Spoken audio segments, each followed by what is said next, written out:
My family treats my twin like a golden child. I tried to stand up for myself, but my parents' reaction shocked me. I, 27F, have a twin sister, Emily, and let me tell you, being her twin has always felt like being the opening act to someone else's sold-out concert. Emily's the golden child. She was the perfect kid. Straight A's, debate team captain, homecoming queen, the whole 9 yards. Meanwhile, I was fine. I wasn't rebellious or failing school, but I wasn't shining either.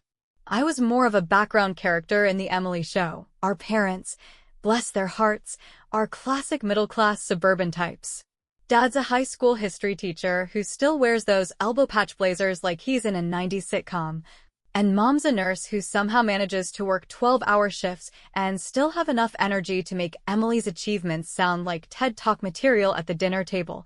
And listen, Emily is impressive. I'll give her that. She worked hard for her accomplishments, and she deserves credit. But growing up, it always felt like there wasn't much left over for me. If Emily won something, a debate competition, a piano recital, whatever, there'd be banners, dinners, and Facebook posts with paragraphs about how proud Mom and Dad were. When I won an art contest in middle school, my mom's exact words were, "That's nice. Honey, did you get a cash prize?" Like, thanks, Mom. Really feeling the love here. After high school, Emily went off to college with scholarships and internships lined up. My parents threw her this massive graduation party, catering, speeches, my dad almost crying during his toast. When I graduated 2 years later and said I wasn't going to college but wanted to start working, they took me to Applebee's. I'm not even joking. Just the three of us in a booth, eating spinach dip while Dad casually asked Emily over the phone how her summer internship was going. Anyway, fast forward to now. Emily's a big deal in corporate marketing. She wears blazers and heels and says things like, "Circle back," and "Let's pivot the strategy," without irony. She's climbing the ladder, getting promotions, and generally crushing it. Me? I work at a local library. It's not glamorous, but I love it. I run community events, help kids find their next favorite book, and occasionally untangle old ladies from the copier machine. I have a little rented apartment above a bakery, a cat named Tuna, and a small circle of friends who don't make me feel like I'm living in Emily's shadow, but my parents. Oh boy. Every phone call with Mom, every family dinner, every group text, it's all Emily this, Emily that. I could cure a disease tomorrow, and my mom would still ask, "That's great, sweetie." Did Emily hear back about that big project? A few months ago, though, something happened. And for once in my life, I decided I wasn't just going to smile and nod and fade into the background. It all started with a fancy restaurant dinner to celebrate. You guessed it, Emily. A couple of months ago, Emily got promoted. Again. It was her second promotion in 2 years, and my mom was practically vibrating with excitement when she called me. We're so proud of Emily. She's such a hard worker, and her boss just loves her. We're taking her out to celebrate. Why don't you come too? Now, when my parents say, "We're taking her out to celebrate," they don't mean Olive Garden or Red Lobster. No, they mean one of those fancy downtown restaurants where the chairs weigh 40 pounds and someone in a suit hands you a menu printed on one single sheet of cream-colored cardstock. I said yes, because, well, I don't even know why. Obligation? Hope that maybe, this time I wouldn't feel like an extra in the Emily show. The day of the dinner, I actually had good news of my own. I'd just been asked to lead a community outreach program at the library, something that meant more responsibility, more creative control, and yes, a tiny raise. It wasn't going to get me a penthouse apartment or a luxury car, but it felt like a big deal to me. I got dressed up, slapped on some mascara, and went to the restaurant. When I walked in, Emily was already there, looking like a corporate CEO in her sharp navy blazer and flawless curls. My parents were positively glowing as they hovered around her. I don't think Dad had smiled like that since the Cubs won the World Series.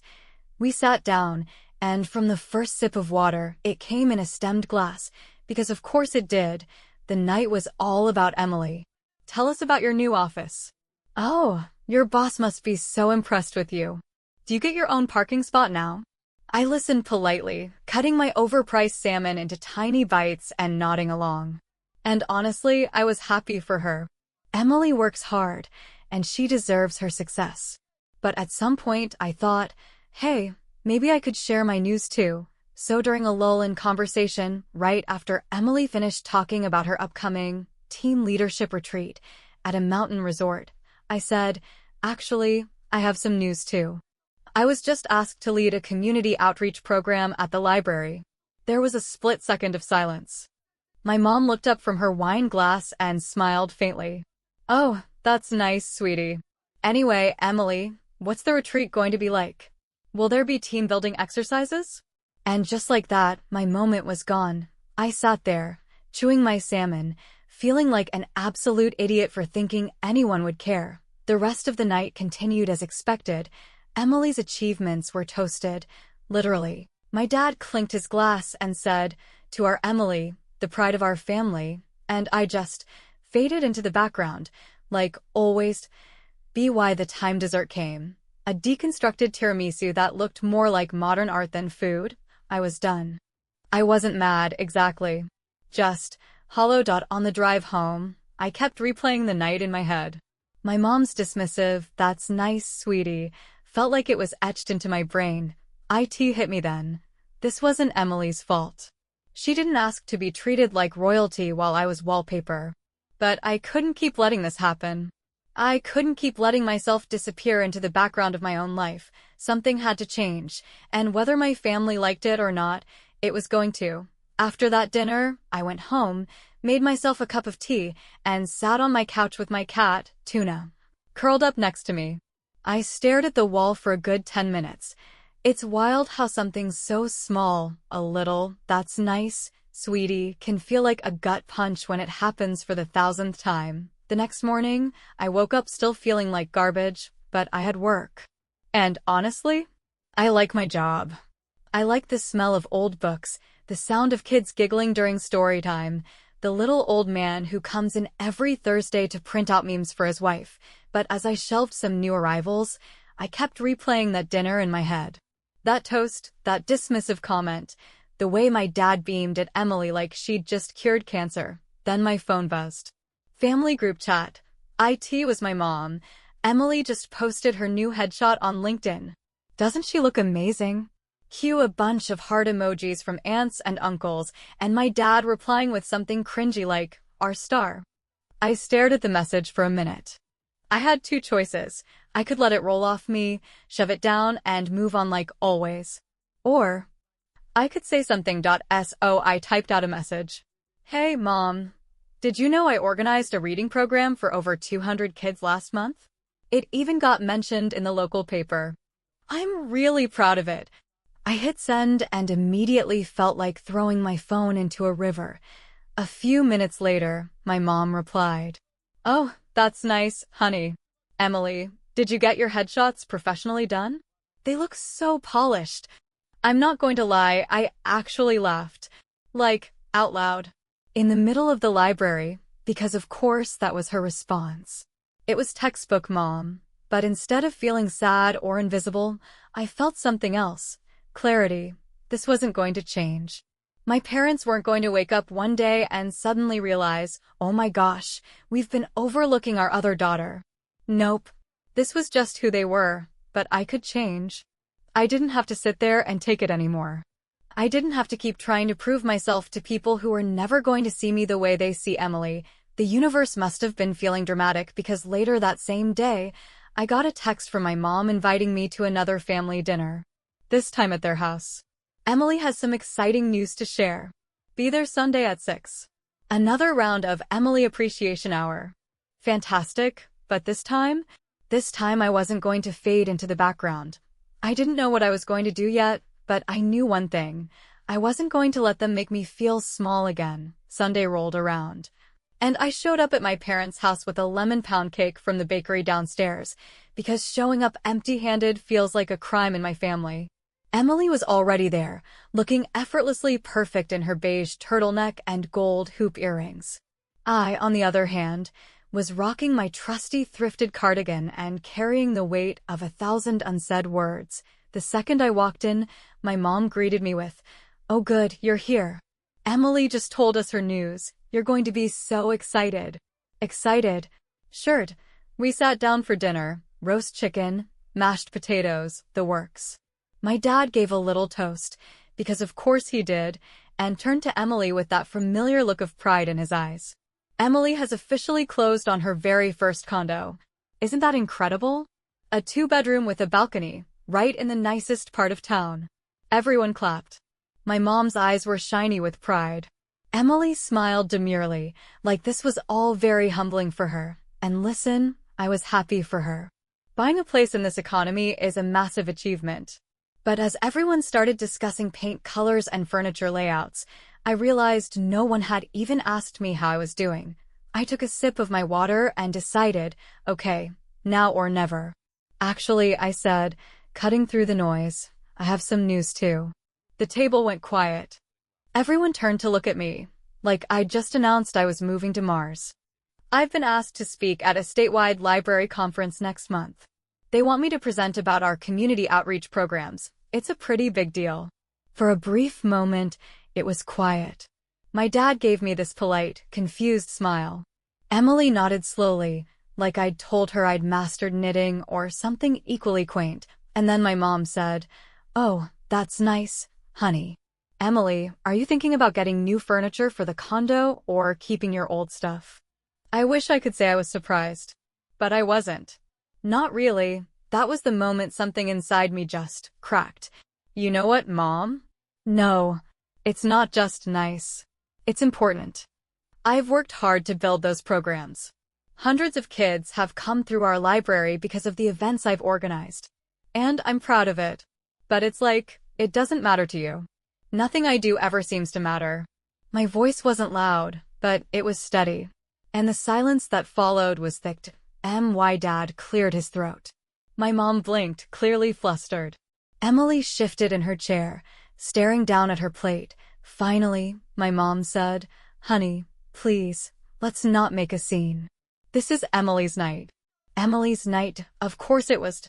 I didn't say anything else. I just nodded, pushed my chair back, and stood up. "I'm going to head out. Thanks for dinner." No one stopped me as I grabbed my coat and walked out the door. As I got into my car, I felt a weird mix of emotions: anger, embarrassment, relief, but mostly I felt done. Done trying to earn their validation. Done feeling like I was playing a game I could never win. I wasn't sure what was going to happen next, but I knew one thing. I wasn't fading into the background anymore. I sat in my car for a while after leaving my parents' house, just staring at the dashboard. My heart was still racing, and my brain was replaying every second of that dinner like it was a bad movie I couldn't turn off. This is Emily's night. It wasn't just the words, it was the casual way my mom said them, like I was a child throwing a tantrum in the middle of the grocery store. Like I was inconveniencing them by asking to be seen. Eventually, I drove home to my little apartment above the bakery. Tuna, my cat, greeted me at the door with his usual dead-eyed stare, which honestly felt comforting at that moment. No judgment. No disappointment. Just a little dude waiting for his dinner. As I was pouring his food into the bowl, my phone buzzed. A text from Emily. "Hey, are you okay? You seemed upset when you left." I stared at the message for a minute, trying to figure out how to respond. Was I upset? Yes. Did she really not get it? Also yes. But I was too tired to hash it out over text, so I just replied, "I'm fine. I just needed to go home." She left it on read. The next morning, I woke up to a text from my mom. "Honey, I hope you're feeling better today. I know last night got a little tense, but let's not dwell on it, okay? We love you very much." And just like that, it was swept under the rug. Neatly folded, tied with a bow, and tucked away in the ever-growing pile of "let's not dwell on it" moments. But I couldn't let it go this time. I spent the next week in a weird daze at work. Usually, the library was my happy place. Kids asking me for book recommendations, retirees attending our afternoon knitting club, teenagers pretending to study while sneakily watching TikToks in the corner. It usually felt like home, but now I felt heavy. Like I was carrying around this giant weight of words I should have said, but didn't. At lunch one day, my coworker Carla, she's in her 50s, absolutely no nonsense, and somehow knows everyone's business without ever being nosy, asked if I was okay. "You've been staring at that sandwich for 10 minutes, kid. What's up?" So I told her. Not every detail, but enough. About Emily, about the dinner, about how every achievement of mine felt like an afterthought. When I finished, Carla leaned back in her chair and said something that stuck with me. "You know, sometimes the loudest way to stand up for yourself isn't yelling. It's refusing to play along anymore." And boom. There it was. I'd spent so many years trying to earn my parents' approval, trying to be impressive enough to earn a seat at their metaphorical table. But what if I stopped trying? What if I stopped waiting for them to see me and just started seeing myself? The next day, I made a decision. Emily had invited me to her condo warming party that weekend. The event of the year, apparently. Big turnout, lots of family, hors d'oeuvres on little toothpicks, the whole deal, and I was going to go. Not because I wanted to celebrate Emily, but because I had something to say. For once in my life, I wasn't going to fade into the background. The day of Emily's condo warming party, I stood in front of my mirror and had a full-on pep talk with myself. Okay, you're not gonna chicken out. You're not gonna let them steamroll you. You're gonna show up, say what you need to say, and if it gets messy, well, it gets messy. Tuna, my cat, stared at me from the bed with that classic feline expression of, "Ma'am, please get it together." I didn't have a grand plan. I didn't have a speech written in my notes app. But I knew one thing. I was done sitting there, silently fading into the wallpaper while everyone applauded Emily's latest LinkedIn milestone. I threw on my nicest outfit, a green dress I always felt good in, grabbed a bottle of wine from the corner store, and headed out. Emily's condo was gorgeous. Like, Pinterest board, natural light, hardwood floors gorgeous. The kind of place where you could casually place a fiddle leaf fig in a corner and have it look like a magazine ad. When I walked in, the party was already in full swing. Emily was in the middle of the living room, surrounded by family members and coworkers, holding a glass of white wine like she was hosting a TED Talk about success. "Oh, you made it." Emily beamed when she saw me, giving me one of those one-armed hugs that people do when they don't want to spill their drink. I handed her the wine bottle and tried not to feel like an outsider in a place where everyone seemed so polished. My parents were there. Of course. Mom was talking to one of Emily's coworkers about how Emily's always been such a go-getter. Dad was perched near the buffet table, probably about to deliver another toast. I spent the first hour blending into the background, as usual, making polite small talk, nibbling on overpriced cheese cubes, and feeling like an extra in someone else's movie. And then, it was speech time. Dad clinked his glass and everyone turned to face Emily. He cleared his throat and launched into one of his classic, "We're so proud of Emily" monologues. Your hard work, your dedication, your drive, it's all led you here. This beautiful home, this exciting new chapter. Emily, you are truly the pride of our family. Everyone clapped. People actually teared up. I felt like I was floating above the room, watching the same scene I'd seen play out 100 times before. But this time I wasn't going to let the moment pass me by. Before anyone could scatter back to their wine glasses and charcuterie boards, I spoke up. "Actually, can I say something?" The room turned to me. My mom's smile froze in place. My dad looked surprised, like he hadn't even noticed I was standing there until now. I wanted to share something too, because I feel like there's never really a space for it. I took a deep breath, my hands trembling slightly as I held onto the stem of my glass. I run community programs at the library. I've helped organize events for hundreds of kids, teens, and adults. I've planned literacy workshops, hosted author talks, and built connections with local schools. And next month, I'm speaking at a statewide conference to talk about those programs and share what we've accomplished. The silence was loud. Emily's smile faltered.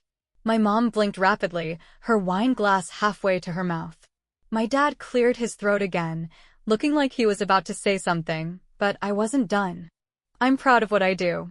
And it might not look like Emily's achievements. It might not come with promotions or condos or bonus checks. But it matters. And I matter. And I needed to say that. You could have heard a pin drop. I wasn't angry. I wasn't yelling. My voice stayed steady, and somehow that made it hit even harder. After what felt like an eternity, someone awkwardly coughed. Emily looked down at her wine glass. My mom opened her mouth like she was going to say something, but then she closed it again. I set my glass down on the counter and said, "Thanks for listening." Then I walked out onto Emily's balcony and took a deep breath of cold night air. I wasn't sure what was going to happen next, but for the first time in years, I felt freed. I stood out on Emily's balcony, gripping the cold metal railing and staring out at the glow of city lights. My heart was pounding, but not in the frantic, panicked way I expected. It was more like an adrenaline rush mixed with relief, like I'd just pulled a heavy backpack off my shoulders. Behind me, I could hear muffled voices through the sliding glass door. Someone turned the music back on, and there was that awkward buzz of people trying to pretend nothing had happened. Classic. I didn't expect anyone to follow me out.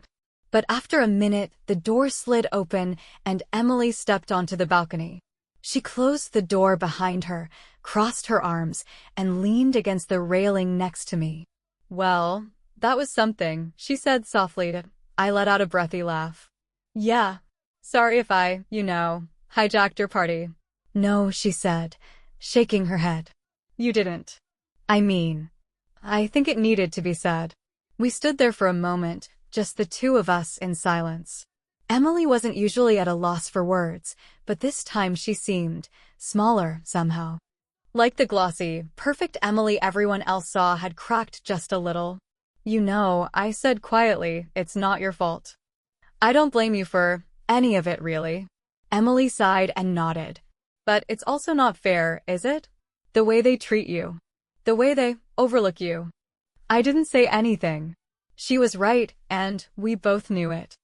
"I'm proud of you, Emily said after a while. "For the library stuff. For the conference.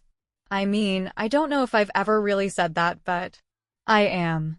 I turned to look at her, and for once, I felt like she actually saw me.